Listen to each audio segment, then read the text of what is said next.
Hi, this is Becky. Welcome back to my channel. We are on day 11 of our How to Be Holy series. So we have In His Steps.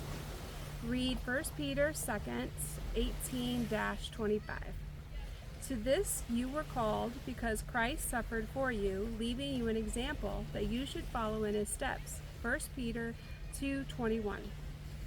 Slavery was common in the ancient world.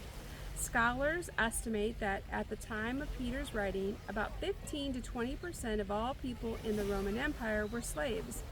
Slaves served in a variety of roles, including as laborers, household managers, doctors, musicians, and artisans.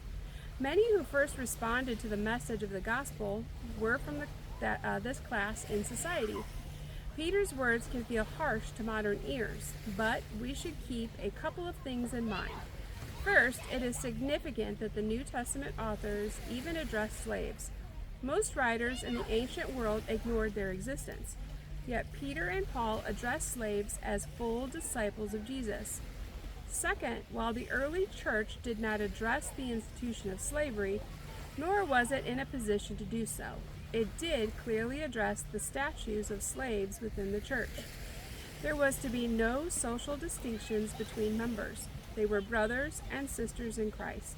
Galatians 3:28, 1 Corinthians 12:13, and Colossians 3:11.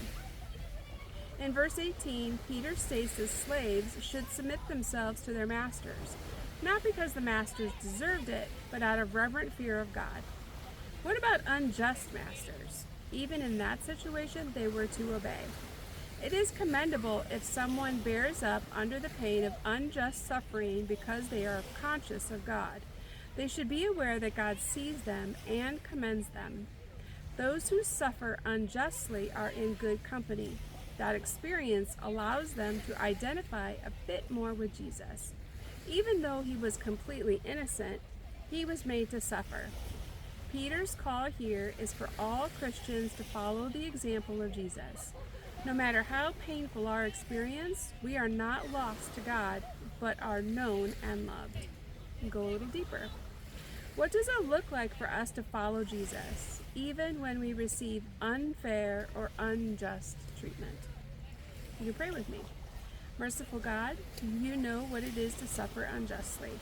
When we are experiencing injustice, we look to your example and remember that these circumstances are temporary. Our eternal home is in heaven.